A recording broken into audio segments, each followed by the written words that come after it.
ओम नमः। पृष्ठ क्रमांक 329, सूत्र क्रमांक 87। कायानुवादेन पुढविकाया, औकाया, तेवकाया, वौकाया, बादर पुढविकाया, बादर औकाया, बादर तेवकाया, बादर वौकाया, बादर वणपदिकाया, पत्ते शरीरा तस्सेव अपज्जता। सोम पुढविकाया, सोम औकाया, सोम तेवकाया, सोम वौकाया, तस्सेव पज्जता अपज्जता दपपमानेन केवड़िया असंख्यज्या लोगा। कायानुवाद से पृथ्वी का एक, जल का एक, अग्नि का एक, वायु का एक, बादर पृथ्वी का एक, बादर जल का एक, बादर अग्नि का एक, बादर वायु का एक, बादर वनस्पति का एक, प्रत्येक शरीर उन्हीं के अपर्याप्तक सूक्ष्म पृथ्वी का एक, सूक्ष्म जल का एक, सूक्ष्म अग्नि का एक, सूक्ष्म वायु का एक, उन्हीं के पर्याप्तक अपर्याप्तक ये सब द्रव्य प्रमाण से कितने हैं? तो असंख्यात लोक प्रमाण है। पुढवी काओ शरीरम जैसिमते पुढवी काया ति न वक्तव्यम। अब अपन थोड़ी सी एक नई चर्चा और कर लेते हैं। महत्वपूर्ण है कि पृथ्वी काय है जिनका, उनको पृथ्वी काय कहते हैं, ऐसा अपन परिभाषा पढ़ते और पढ़ाते हैं, है ना। ये कह रहे हैं पृथ्वी ही जिनका शरीर हो वो पृथ्वी काय है, ऐसा न वक्तव्यम नहीं कहना चाहिए। क्यों नहीं कहना चाहिए? विग्रह वट्टमाणानम जीवाण म कायुक्त प्रसंगादो। यदि हमने पृथ्वी ही जिनका शरीर उनको पृथ्वी का ऐसा कहा तो विग्रह गति में वर्तमान जीवों के अकायिक होने का प्रसंग प्राप्त होता है। पूर्णो कदम पूछते, यदि ऐसा नहीं कहना तो फिर कैसे कहना है? पुढवी काया नाम कम्मोदयवंतो जीवा पुढवी काया तिव उच्चंती। पृथ्वी का एक नाम कर्म के उदय वाले जीव पृथ्वी कायिक होते हैं, ऐसा कहते हैं। पुढवी काया नाम कम्मम न कम्मी भी वुत्तमिति चे। लेकिन महाराज पृथ्वी का एक नाम का कर्म, नाम कर्म में तो हमने कहीं पढ़ा ही नहीं है। है ना। पृथ्वी कायिक नाम कर्म न कम्मि भी भूतमिति, कहीं भी नहीं पढ़ा है, कहीं भी नहीं कहा गया, भूतम कहा गया न। तस् इंद्रिय जाति नाम कम्मम तब भूतत्तादो, उसका एकेंद्रिय जाति नाम कर्म में अंतर्भाव हो चुका है। कम्माणम संकाण्यमो सुत्त सिद्धो न गणदित्ति बुत्ते बुच्यते। शिष्य ने एक प्रश्न किया, यदि आप कहते एकेंद्रिय जाति नाम कर्म उसके अंतर्भूत हो गया है, तो फिर एवं सदी ऐसा होने पर कम्माणम संकाण्यमो, कर्मों का जो संख्या नियम सुत्त सिद्धो, जो सूत्र में सिद्ध है, न गणधि, वो घटित नहीं होता, ति उत्ते, ऐसा कहने पर बुच्यते, उसको समझाते हैं, कहते हैं न सुत्ते कम्मानि अट्ठेव अट्ठे दाल सयमेवेत्ति। सूत्र में कर्म जो है 8 ही है अथवा 148 ही है। संखंतर परिसे विदाय य एव काराभावादो, अन्य संख्या का प्रतिषेध करने वाला ऐसा एवकार सूत्र में नहीं होता, सूत्र में नहीं है। इसका अर्थ 8 है, 148 है अथवा इससे अधिक है, ऐसा हमने नियामक नहीं बनाया है। पुणो केत्याणि कर्माणि होती, तो फिर ये बताइए फिर कर्म है कितने? तो हय गय विय फुल्लंधुव सल मक्कुणुदेहि गोमिंद गोवादीनि जेत्याणि कम्म फलानि लोगे उपलभ्यन्ते कम्माणि तत्याणि चैव। हय घोड़ा, गय हाथी, विय वृक्क यानी भेड़िया, फुल्लंधुव अर्थात भ्रमर, सलह शलभ, मक्कुण मदगुण, उद्देही अर्थात दिमक, गोमी गोमी और इंद्रगोव इंद्रगोप आदि जेत्याणि कर्म फलानि लोगे वो लभ्यन्ते, आदि जितने भी कर्म फल लोक में उपलब्ध होते हैं, कर्माणि भी कर्म भी तत्याणि चैव उतने ही है। एवं शेष कायाणम पिबत्तव्यम, ऐसा ही शेष कायिकों के द्वारा के लिए भी कहना चाहिए, यानी जिनका जल ही शरीर है वो जल कायिक, ऐसा नहीं कहना। जो जल कायिक नाम कर्म के उदय वाले जीव है उनको जल कायिक कहते, ऐसा कहना चाहिए। अब अपने को क्या समझना है इसमें, जब सामान्य पहला दूसरा तीसरा चौथा भाग या छड़ला आदि में जो अपन परिभाषा पढ़ते पढ़ाते, ये स्थूल परिभाषा है। और ये जो आचार्य महाराज कह रहे हैं पूर्वी काया नाम कम्मोदयवंतो जीवा, पूर्वी काया ये जो है सूक्ष्म परिभाषा है। जब भी दोनों में तुलना होगी तो स्थूल परिभाषा कहीं ना कहीं लक्षणाभास सिद्ध होगी। उसमें जो है निश्चित रूप से सभी जीव समाविष्ट नहीं होंगे, अर्थात विग्रह गति के जीव समाविष्ट नहीं हो पाएंगे। तो लक्षण में एक देशी सिद्ध होना, इसका नाम हो गया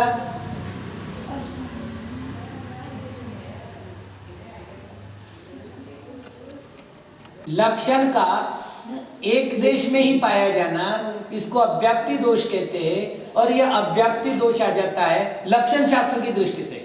अब जब आप बाल बुद्धि और सूक्ष्म बुद्धि ऐसे दो भेद करेंगे, यानी स्थूल बुद्धि और सूक्ष्म बुद्धि करेंगे, तो फिर उत्तर सही हो जाएगा। तो ये कह रहे शेष कायों के बारे में भी ऐसा ही कहना चाहिए। बादर नाम कम्मोदय सहित पूर्वी कायादो बादरा, बादर नाम कर्म के उदय के साथ जो पृथ्वी का एक आदि है वो बादर होते हैं। स्थूल शरीराणम जीवाणम बादर तम केन्न उच्यते, स्थूल शरीर धारक जीव बादर होते हैं, ऐसा आप क्यों नहीं कहते हो? न बादरे इंद्रिय गाहणादो सोमे इंद्रिय गाहणाए वेदन खेत विहाणादो बहुतोवलंबादो। बादर एकेंद्रिय की अवगाहना की अपेक्षा सूक्ष्म एकेंद्रिय जीव की अवगाहना वेदना क्षेत्र विधान नाम का जो आगे प्रकरण आएगा उसकी अपेक्षा से बहुत्व देखा जाता है।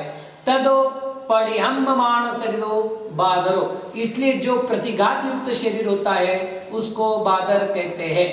अन्य ही पोगले ही अपरिहम्यमान शरीरो जीवो सोमोत्ति गेतव्यम, अन्य पुद्गलों के द्वारा जो अप्रतिघाती है ऐसे शरीर को सूक्ष्म शरीर कहते हैं, ऐसा ग्रहण करना चाहिए। एकम एकम प्रति प्रत्येकम शरीरम येषां ते प्रत्येक शरीरा, एक एक के प्रति एक एक शरीर जिनका होता है उनको प्रत्येक शरीर कहते हैं। इत पत्तेय शरीर निर्देशो साधारण शरीर वणपदी काव्य पड़िसेय फलो। सूत्र में जो प्रत्येक शब्द का प्रयोग किया है उसका फल क्या है? तो प्रत्येक शरीर का निर्देश करने से साधारण शरीर और साधारण शरीर वनस्पति का जीवों का प्रतिषेध करना ही उसका फल है। पूर्वी कायादयो भी जीवा पत्ते से राचेव, पृथ्वी कायिकादि जीव भी प्रत्येक शरीर वाले हैं। तेसिम पत्ते वयसो सुत्ते किन्न कदो। तो शिष्य कह रहा है कि जब पृथ्वी कायिकादि भी प्रत्येक शरीर वाले हैं तो आपको कहना चाहिए था क्योंकि प्रत्येक पृथ्वी का एक, प्रत्येक जल का एक, प्रत्येक अग्नि का एक, प्रत्येक वायु का एक, लेकिन सुत्ते सूत्र में किन्न कदो ऐसा क्यों नहीं किया गया? आचार्य कहते हैं न, उत्तर है ये तत्त पत्ते से रस संभवो चेव असंभवो नत्ति।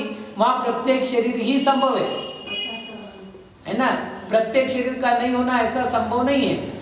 न तेन ते विशेषित जनते, इसलिए उनमें कोई विशेषता नहीं है। सती संभव व्यभिचारे च विशेषणम अर्थवत भवति। यदि व्यभिचार संभव हो तो ही विशेषण अर्थवान होता है, यदि व्यभिचार नहीं हो तो विशेषण निरर्थक हो गया। इति न्यायात्, ऐसा न्याय है। सूम नाम कम्मोदय सहित पूर्वी कायादय जीवा सूमावंती। सूक्ष्म नाम कर्म के उदय से सहित पृथ्वी कायिकादि जीव सूक्ष्म होते हैं। थोव शरीरो गाणाए वट्टमाणा जीवा सोमा तेन गेप्पन्ति। स्तोक शरीर की अवगाहना से तेने छोटी अवगाहना जिनकी हो वो सूक्ष्म है, ऐसा ग्रहण नहीं करना चाहिए। सोमेन्द्रिय अवगाहना दो बादरिंद्रिय अवगाहनाए वेदना क्षेत्र व्याण सुत्ता दो थोवत्व लंबा। वेदना क्षेत्र विधान नाम के सूत्र के द्वारा ये कहा गया है कि सूक्ष्म एक इंद्रिय की अवगाहना से बादर एक इंद्रिय जी की अवगाहना सूक्ष्म भी होती है। पज्जत नाम कम्मोदय सहित पूर्वी कायादो अपज्जत्ता तिगेतब्बा। अपर्याप्त नाम कर्म के उदय से सहित पृथ्वी कायिकादि अपर्याप्त होते ऐसा लेना चाहिए। नाणिपन्न शरीरा, जो अनिष्पन्न शरीर उनकी बात नहीं है। पज्जत नाम कर्मोदय निपन्न शरीराणपि गणप प्रसंगादो। पर्याप्त नाम कर्मोदय से युक्त अनिष्पन्न शरीर को भी ग्रहण करने का प्रसंग प्राप्त होगा। तहा पज्जत नाम कर्मोदयवंतो जीवा पज्जत, पर्याप्त नाम कर्म के उदय से युक्त जीव पर्याप्त है। अन्ना निपन्न शरीर जीवाणामेव गण प्रसंगादो। अन्यथा निष्पन्न हुए शरीर को ग्रहण करने वाले कोई पर्याप्त कहना पड़ेगा। बादर सोम जीवेशु पंच चौभेशु तस्से व्यक्ति एक वर्ण निर्देशो कदम कर दे। बादर जीव 5 प्रकार के, सूक्ष्म जीव 4 प्रकार के, ऐसा पहले कहा गया था। तो बादर कैसे करना है, यथाक्रम लगाना है। बादर पंच भेषु और सोम जीवेशु चौबेशु। तो बादर जीवेशु पंच भेषु, सोम जीवेशु चौबेशु। ठीक, तस् एव इति सूत्र में तस्सेव लिखा है। ये क्या है? एक वर्ण निर्देशो, एक वचन का निर्देश है। कदम गढ़ दे, ये कैसे घटित होता है? कहते हैं ना, ऐसा नहीं है। तेसे जादिए एकत्व संभवादो, उनकी जाति में एकत्व संभव है। एत चोदगो भणदि, यहाँ पर प्रश्नकर्ता कहता है विग्गदये वट्टमाणा वणपई काया किम पत्ते शरीरा आओ सारण शरीरादि। विग्रह गति में जो वर्तमान है ऐसा वनस्पति का एक जीव, वनस्पति के 2 भेद किए, प्रत्येक और साधारण। तो प्रश्नकर्ता का कहना है कि विग्रह गति वाला जीव प्रत्येक है कि साधारण है? किम जात, और कुछ है क्या?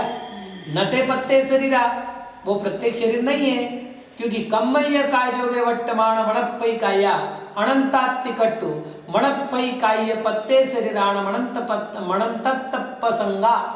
कार्माण कायोग में वर्तमान रहने वाले वनस्पति का एक जीव अनंत है, उनकी अपेक्षा से वनस्पति का एक प्रत्येक शरीर का अनंत होने का प्रसंग प्राप्त हो जाएगा। न च एवं सुत्ते, ऐसा सूत्र में नहीं है। तेसिम असंख्य लोग में तपमाण पदुपायणादो, क्योंकि वे असंख्यात लोग मात्र है, ऐसा प्रमाण उत्पन्न किया गया है। न ते साधारण शरीरा भी, और वे साधारण शरीर भी नहीं है। तत्थ क्यों नहीं है? साहारण माहारो साहारणमाण पाण गहणं च साहारण जीवाणम साहारण लक्षणम बणिदम। जिनका आहार साधारण है, जिनका शाश्वत साधारण है, उनको साधारण जीव कहते हैं। ऐसा साधारण का लक्षण कहा गया है। इत्यादि गाय साधारण लक्षणाड़ुलंबादो इत्यादि गाथा में कहे गए साधारण का लक्षण वहां पर उपलब्ध नहीं होता। न च पत्ते साधारण शरीर वधिरिक्तावण पदिकयाति। अच्छा, प्रत्येक, पहले हमने कहा प्रत्येक नहीं होता, साधारण भी नहीं होता, और प्रत्येक और साधारण को छोड़कर और कोई वनस्पति का एक नहीं होता। तस्मात् प्रत्येकम शरीरम देहो ये शांते प्रत्येक शरीर इत्ते तन्न घटतिति। इसलिए प्रत्येक शरीर है जिनको वे प्रत्येक शरीर ही है ऐसा कहना घटित नहीं होता। इतना बड़ा प्रश्न शिष्य ने किया है, आचार्य महाराज उसका उत्तर दे रहे हैं। एक तप परिहारो गुच्यते, यहाँ उसका परिहार कहते हैं। जेण जीवेण एकेन चैव एक शरीरठ्येन स्वदुःखमणु भवेदब्बमिति कम मुवज्जिदम सो जीवोपत्ते शरीरो। बहुत सुंदर परिभाषा है। वीरसेन महाराज की परिभाषा इतनी सटीक और इतनी व्यवस्थित है कि इसको याद करने के बाद कोई अन्य परिभाषा पाठ नहीं करनी पड़ती। जिस एक जीव के द्वारा एक शरीर में स्थित होकर सुख दुख का अनुभव करना चाहिए ऐसा कर्म उपार्जित किया गया है, वो जीव प्रत्येक शरीर है। जेन जीवेन एक शरीरठ्य बहु जीवे स कम फल अनुभवे अपविधि कम मुवज्जिदम सो सांसदो। जिस जीव ने एक शरीर में स्थित बहुत जीवों के साथ कर्म फल का अनुभव करना चाहिए ऐसा कर्म उपार्जन किया है, वह साधारण शरीर है। न च अच्छिन्नाउस तब भवेसो तत्र प्रत्यासत्तेर भावात्। जिसकी आयु छिन्न नहीं हुई है उसको वह व्यपदेश नहीं हो सकता, क्योंकि वह प्रत्यासक्ति का अभाव है। विग्रहदये पुनः पच्चासक्ति अतिथ्य हवदीयेसो भवेसो तम्माण पुब्बुत्त दोषो संभवो दोषस् संभवो। विग्रह गति में वो प्रत्यासक्ति है, इसलिए वह व्यपदेश करना अर्थात प्रत्येक शरीर कहना पूर्वोक्त दोष के लिए संभव नहीं, अर्थात वहां पर पूर्वोक्त दोष नहीं है। पत्ते शरीर नाम कमोदयवंतो वड़पदिकाया। पत्ते शरीर जिनको प्रत्येक शरीर नाम कर्म का उदय है उन वनस्पति कैदियों को प्रत्येक शरीर कहते हैं। साधारण नाम कर्मोदयवंतो साधारण शरीरातिवत्तव्यम। और जो साधारण नाम कर्मोदयवंत है वे साधारण शरीर है ऐसा कहना चाहिए। शरीर गईद पड़म समय दोन्नम शरीराण मेघ दरस उदय अवधि विग्ग गये वर्तमान जीवाणम पत्ते सार शरीर भवेसो न पावधि। फिर शिष्य कह रहा है कि शरीर को ग्रहण करने के पहले समय में दोनों शरीरों में से किसी एक का उदय होता है।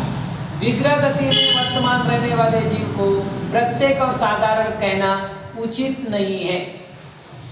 आचार्य महाराज कहते न ऐसा दोषो, ऐसा दोष नहीं है। तत्तभी पच्चासक्ति अतिथ्युवयारेण तेसिम पत्ते सारण शरीर भवेश संभवादो। वहां पर प्रत्याशक्ति है, इसलिए उपचार से उनको प्रत्येक और साधारण शरीर कहना संभव है। इसको ठीक से समझ लेना। पहली बात, प्रत्याशक्ति यानी निकटता। जो एक शरीर में रह करके सुख दुख का अनुभव करता है और एक ही जीव करता है वो प्रत्येक। जो एक शरीर में रहकर अनंत जीवों के साथ सुख दुख का अनुभव करता है वो साधारण। लेकिन ये दोनों शरीर कहाँ मिलेंगे? शरीर में जाने बाद ही मालूम पड़ेगा ना। तो फिर विग्रह गति में क्या करें? तो उन्होंने कहा नहीं, वहां पर उस कर्म की प्रत्याशक्ति है, उस कर्म की निकटता है, उस कर्म का उदय है और इसलिए उसको वो व्यपदेश दिया जाना चाहिए। लेकिन उस व्यपदेश को उपचार से कह रहे, कर्म का उदय होने से, भोग नहीं रहे, कर्म का उदय होने से। तो यहाँ उपचार शब्द का बड़ा गंभीर अर्थ है। विग्ग गये वर्तमान अनंत जीवाणम सारण कमोदय परवसाण मन्नोन्नाणु गयत्तनेन एयत्त मोगये शरीरम वर्तमान तादोबा नते पत्ते शरीरा। विग्रह गति में वर्तमान अनंत जीवों का साधारण कर्मोदय के परवश एक दूसरे के साथ अनुगत होने से एक ही एकत्व को प्राप्त हुए शरीर में वर्तमान रहने के कारण वे साधारण है, वे प्रत्येक नहीं है। एदे 26 राशियो दप्प प्रमाणेन असंख्य लोकमेकता अवंती। सूत्र में कही हुई 26 राशियां असंख्यात लोक मात्र होती है द्रव्य प्रमाण की अपेक्षा से। एक विशेष पदुपायनो वाया भावादो काल केते पूर्वणा न कदा। इसकी विशेष उत्पत्ति के कहने का अभाव होने के कारण से काल और क्षेत्र की अपेक्षा से प्ररूपणा नहीं की गई। पहले कैसे किया था? दब्बेन, खेतेन, कालेन। तो यहाँ प्रश्न है कि आपने क्षेत्र और काल से क्यों नहीं कही? बोले विशेष कुछ नहीं कहना है, वही बात कहनी है। जब विशेष कुछ नहीं कहना है तो उसकी प्ररूपणा भी नहीं की गई। ओम नमः।